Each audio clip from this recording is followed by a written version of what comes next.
It's one of those things where it's like, I love having the fire because it's nice and cozy. Yeah.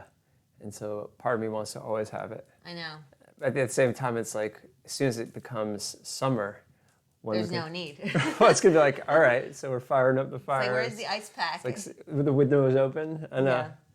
You know, there might actually even be a thermodynamic issue where the smoke doesn't escape properly because it's warmer inside than it is outside. Or cooler I think it's a little bit cooler, outside. Isn't it? That's how I feel. I feel like it's always a tiny bit cooler inside.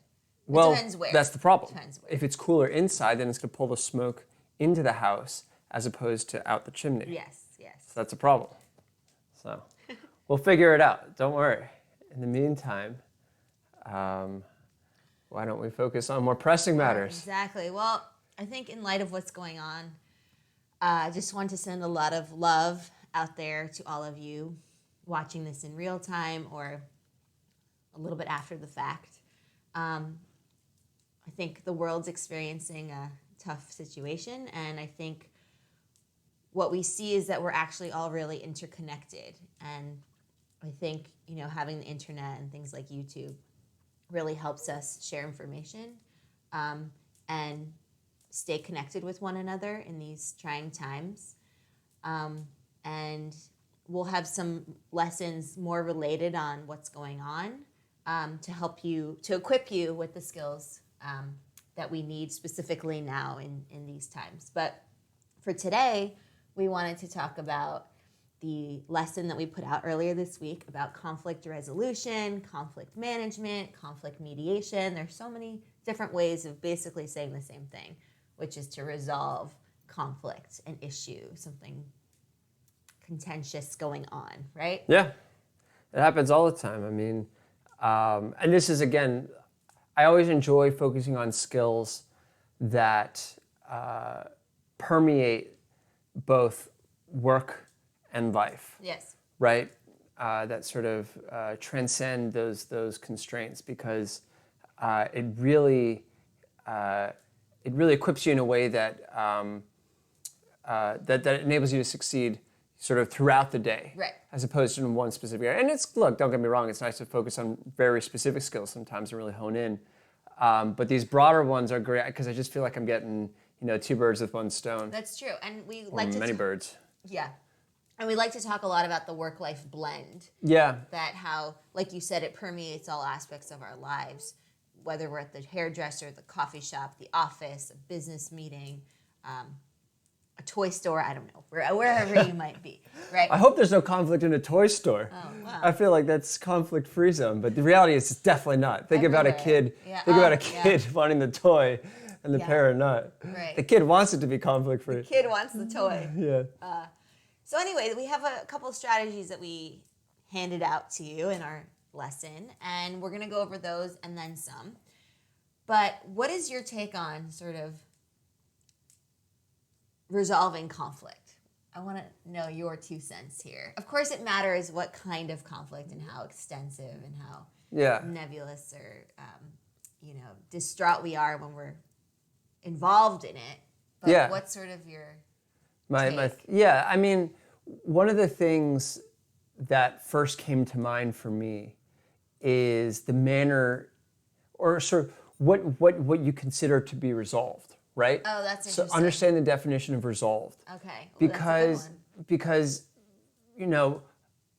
for me personally, as I'm sure you're aware, when I think of resolve, and I'm not saying this is a good thing, in fact, it probably is. In fact, I know it's not a good thing. For me, resolved is I got my point across, and they now understand and support my position, right? So basically winning the argument. Okay, or getting the last word, or winning the argument. Okay, winning the argument, right? And so I think that often is how we try to resolve conflict, is by going full force and sort of brute forcing that person's opinion to become your own. And once you've gotten them to see it your way, then you've resolved it. Right. And that's a very sort of self-gratifying approach if you do it. Yeah. But the reality is, in my experience, it only serves to escalate the conflict. Because most often they're not going to see it your way. They may eventually give up. That doesn't mean that the conflict's been resolved. Yeah. It just means they gave up trying to, defend their position or got tired of having the argument. Right. But it's not a victory. And conflict resolution isn't about victory. Yeah. Right? I think it's too easy to think of it that way. But in reality, conflict resolution is about bringing a true end to the conflict. Yeah. And if you look at most conflicts in today's world, they're compromises on both sides. Even, I was going to say war, and in war sometimes there's an absolute winner. But even in war, when you really look at it in history, there are a few real blowouts. Yeah. But for the most part, there are terms. There are terms of surrender, and there is compromise on both sides. Yes. So I think that's the big word. That's really the magic word here, compromise. Yeah. Right? Because you might not get it all your way. Let's say you're the person on one end of the conflict and there's another person on the other end of the conflict. Neither of you might get your, perfect scenario outcome.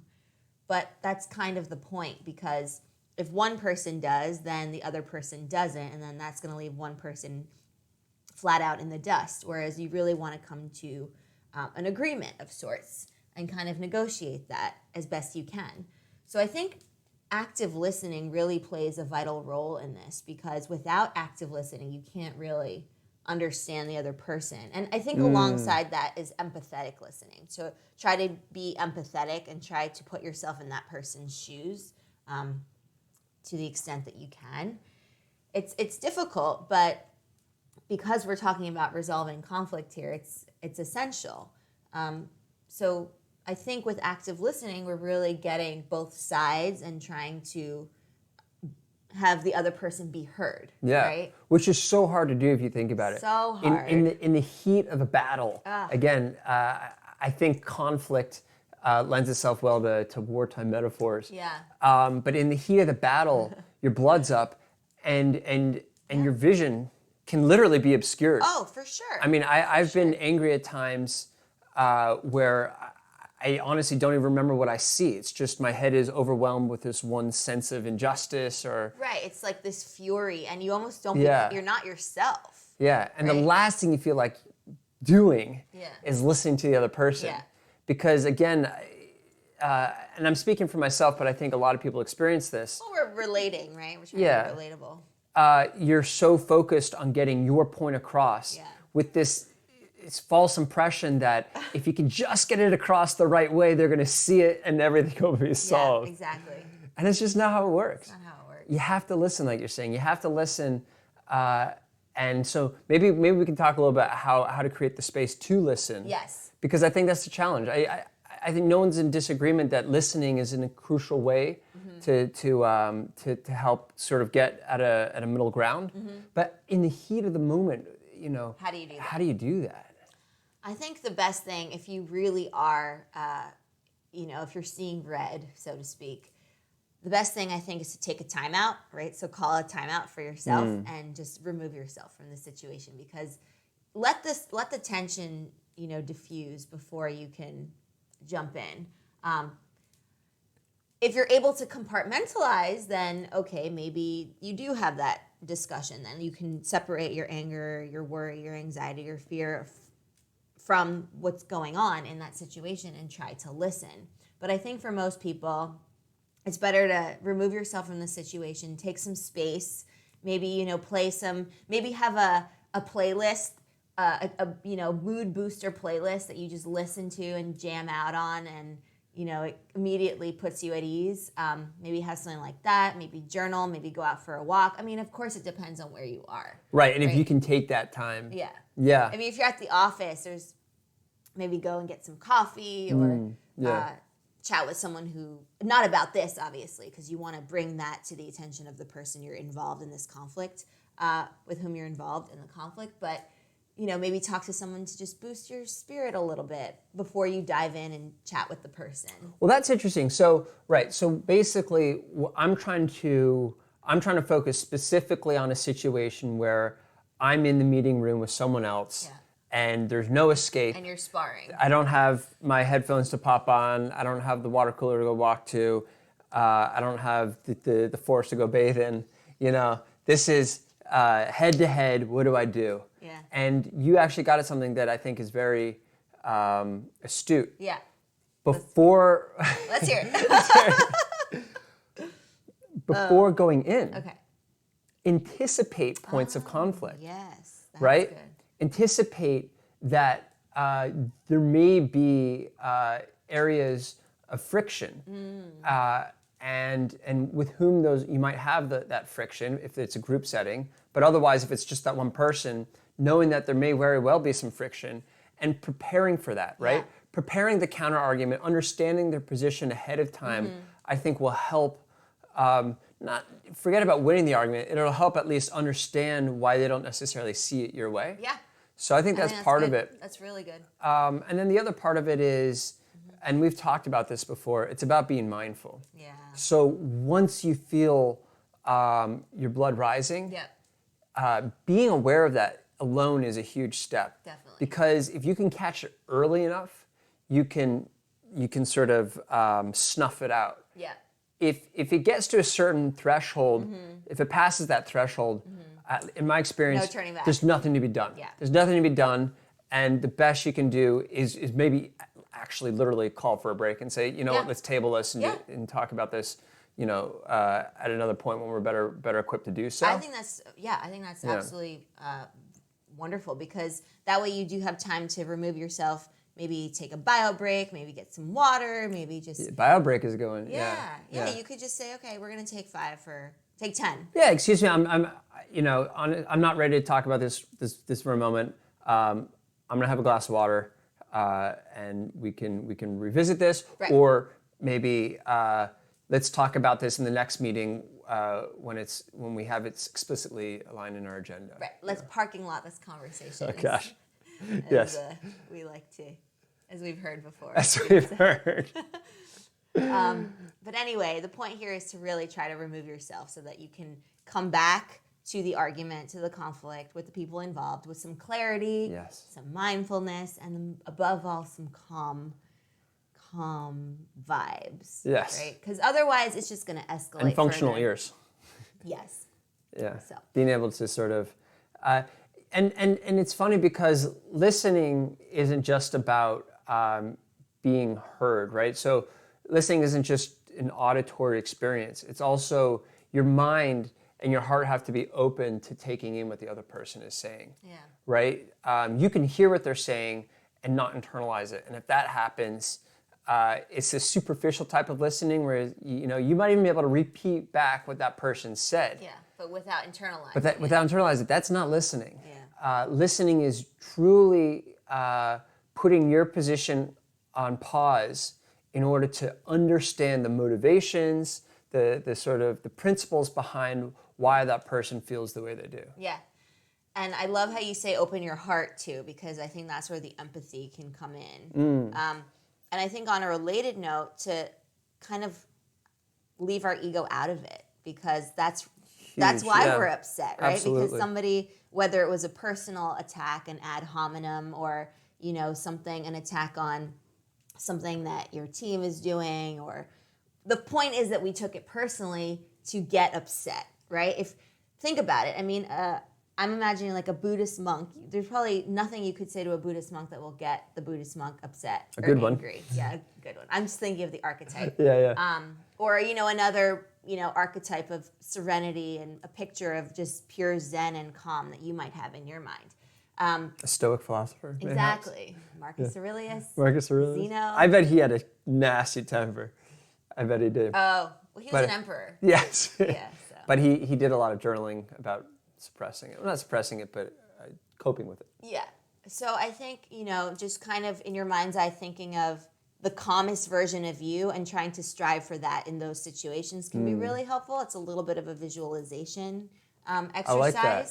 Yeah. And really just trying to separate your ego from the situation. I really like that. Basically, creating a Zen. I like the Zen Buddhist. Yeah. Are Zen and Buddhism the same thing, or is Zen just sort of like a commercialized version of what Buddhism represents. I'm not sure. I'm not really sure, but I often hear Zen and Buddhism together. Yeah. If we have any experts out there, we'd love to hear. Yeah.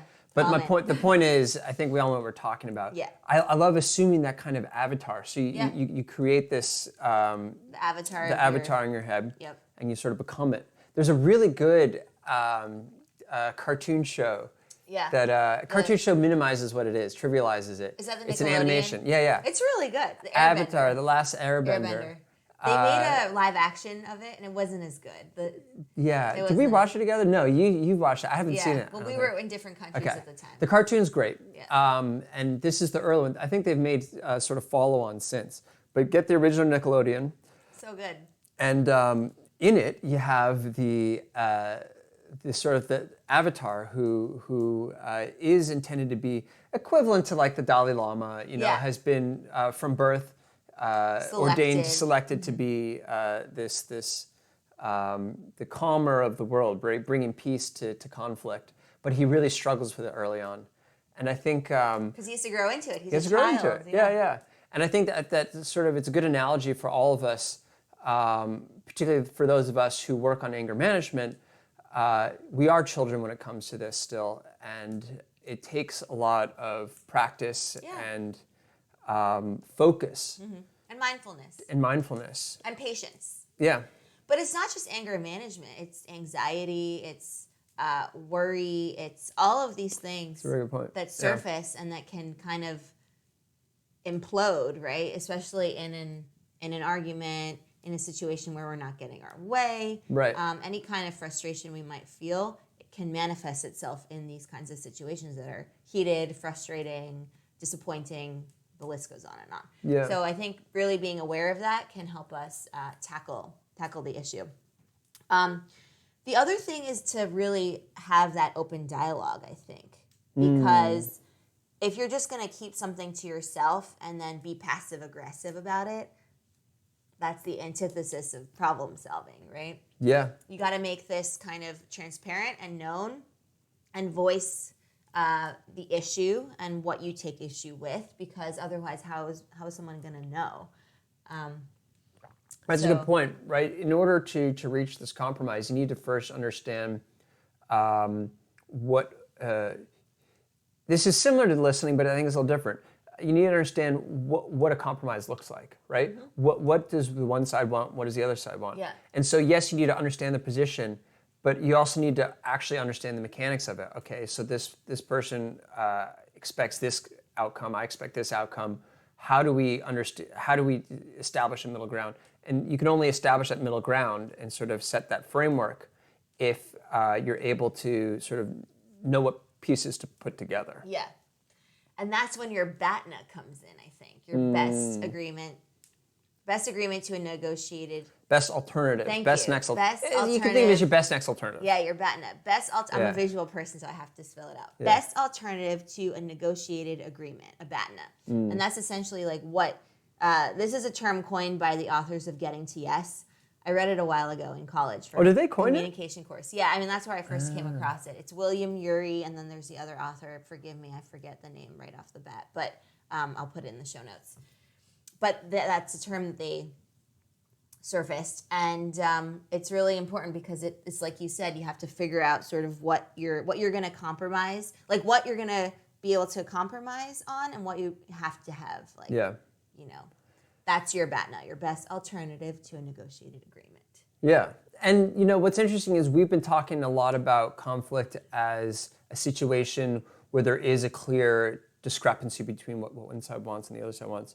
What's interesting is it doesn't have to be. Yeah. Sometimes and often conflict, the root of conflict is just a miscommunication. Yes. That in fact, you guys were on the same side. Right. That you're totally aligned in your thinking. So true. But that you had miscommunicated one way or another what your position was. So you think you're, negotiating here when in fact you want the same outcome. And there is no need for compromise because in fact you're sort of working toward the same end. Yes. And that reinforces what you're saying about the importance of listening. Yeah. Because once you start actually listening, you might discover, we're not really fighting here. We're on the same page. We both just feel passionate about this Yeah. and didn't articulate it in a way that was clear to the other person. Right, exactly. Oh, you're so right. I wonder if we can find a statistic to show just how many conflicts are actually just miscommunications. Right. Yeah. Yeah. I'm sure it would be quite high, like astoundingly high. Certainly wars have been fought for less. Oh, gosh. Yeah. Don't get me started. You know, I think part of that is listening. The other part of that is just remaining open. Yeah. Right. Not and letting go of your ego, because those are often the things that inhibit communication. Right. I love going back to your barriers to communication content, because I think there's a lot there about the source of conflict. Right.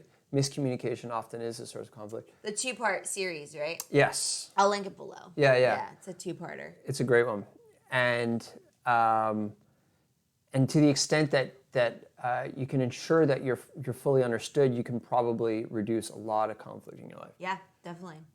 So having an open mind and being as positive as you can, while also remaining calm and patient. Right. Because these things take time. It might not be resolved, whatever the conflict is, however great the magnitude is, how many people it might affect, right? Is this just a one-on-one kind of situation? Is it a whole department? Is it an entire institution? I mean, who knows? It's really important to take time and understand that these things might go in phases. And all you can do is get closer and closer to the ultimate, middle ground outcome where everyone benefits. Yeah. Yeah. Right? Or I was going to say, in sort of related to what we're talking about, this isn't necessarily a middle ground. It's sort of a unified ground. I Right? love that. You're right. It's a ground that you both want to stand on. Yeah. Yeah. It's a funny thing, and we're sort of hardwired to think that our interests will be at odds with other people's interests. And the more time you spend with people, and the more I think broad your worldview becomes, you realize all of our interests are very interconnected. You open the today's show with saying that we're all interconnected. Yeah. I think the more you embrace that, the more you realize we're all on the same team. Yes. And this is the case in business too. At the end of the day, when two sides of a negotiation are meeting, they're meeting because they hope that there will be some kind of mutual benefit. And in any good business outcome, the sum is greater than the parts, right? And the only way you can get a sum that's greater than the parts is if there's some kind of synergy where the togetherness provides more value than just the raw parts. Yeah. Yeah. That's beautifully put. I think so apropos for what's going on right now. Yeah. It's funny because it's not funny at all. It's interesting. But it is interesting. We're a channel that talks a lot about being together, and here we are being challenged by a situation where we're told not to be together. Yeah. But just because we're not physically together doesn't mean that we can't act with synchrony, with unity, and support each other, because we are all going through the same challenge ultimately. And we're all interconnected. Yeah. And it shows that we're all the same and we're all unified, right? Yeah. Or at least we should try more and more to be, I think, in light of this. Yeah. Do you have something over there? I can't really see. It's far away. So Yasmin is saying the orange example. One wants the skin, the other wants the inside. Right. That's interesting. Yeah. So for those of you who are not familiar with this sort of anecdote, I've never heard this. Allegory, there's an orange, and let's say you want the meat, the pulp, and the fruit itself, because you need it for orange juice. Right. And I need the rind because I'm going to make an orange poppy cake. I don't know, is there such a thing? Maybe. Yeah. If we're arguing about the orange, I want the orange, no, I want the orange, then neither of us will get it, or one of us will get it, the other one won't. Right, but if we explain to each other why we want this orange, let's say I tell Gregory, I actually just want the rind, all of the rind. Right. And I just want the and you just want the fruit, then that's the best possible outcome because you get all of the fruit and I get all of the rind. I love it. If you don't explain what you want and you voice your concerns or your needs, you might just cut the fruit in half. You get a smashed orange that you get. No one eats it. Yeah, or you just get half of what you actually want. And then exactly. the rind he'll throw out and I'll throw out the Right, fruit. there's 50% of waste on each side. But the ultimate outcome is the one where we're really unified because Totally. we've explained. And here's how you get greater than some of the parts there. Okay, yeah. Not only do you guys get the full orange or the full amount that you wanted from the orange, you also get the friendship, right? The kinship of having true. made a mature and reinforcing decision. Yeah. Yeah. Beautiful. Thank you for sharing that. Yeah, great. Thanks, Yasmin. We always appreciate Yeah. enriching comments. So, yeah. Something to think about. Something to think about, and conflict will be a part of our lives, and I don't see that going away anytime soon. But as with most things, while we can't avoid them, we can learn how to deal with them in more effective ways that equips us to go through life with a little more peace and poise. Yes. Yeah. So. All right. That's it for today. That's it. And we'll be back next week with some new interesting lessons. Yeah. I'm excited for we normally have a sort of a series of content that we're going to put out, and it's been planned way ahead because she's really good at that. But we thought, based on what's going on, we'd release a couple of videos that are going to be very useful, sort of as people are working conditions that they're not normally used to. So keep your eyes peeled. Yeah. They're going to be some good ones, and we look forward to chatting with you about them. That's right. So have a wonderful weekend. Enjoy your day, your evening, your night, your whatever, and we will see you next week. So Indeed. happy exploring. Happy exploring.